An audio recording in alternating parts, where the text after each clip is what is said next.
কসবা গণধর্ষণ কাণ্ডে অভিযুক্ত প্রমিত মুখোপাধ্যায়কে নিয়ে আসা হল হাওড়ার চ্যাটার্জিহাটের বাড়িতে। কসবা গণধর্ষণ কাণ্ডে ধৃত প্রমিত মুখোপাধ্যায়কে হাওড়া চ্যাটার্জিহাটের বাড়িতে নিয়ে এসে তল্লাশি চালালো কসবা থানার পুলিশ আধিকারিকরা। হাওড়া চ্যাটার্জিহাট থানার পুলিশকে সঙ্গে নিয়ে কসবা কাণ্ডে তদন্তকারী অফিসাররা প্রমিতকে ঘরে ঢুকিয়ে তদন্ত চালান। আমাদের আজকে যে অরাজকতা, বিশেষ করে এই যে বিভিন্ন শিক্ষা প্রতিষ্ঠানে, যেমন আমাদের আরজিকর কাণ্ডের পরও এই রাজ্যের মুখ্যমন্ত্রীর কোনো হেলদোল নেই। আজকে কসবাতে যে ল কলেজে যে একটা এত বড় একটা দুর্ঘটনা ঘটে গেল, ল কলেজের একটি ছাত্রীকে পাশবিকভাবে ওখানে অত্যাচার করা হলো।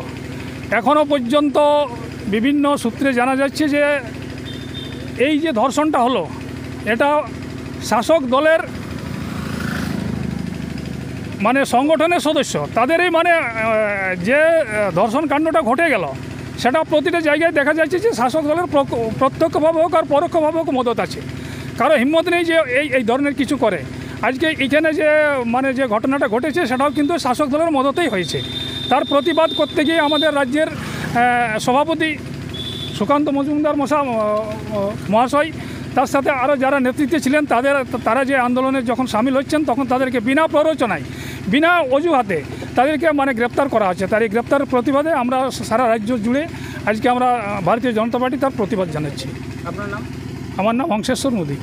আপনি বিজেপি কোন পদে আছেন? আমি আছি মণ্ডল 2 এর সহসভাপতি পদে। কেন্দ্রা থেকে দীপু পরামানিকের রিপোর্ট, রূপসী বাংলা মিডিয়া।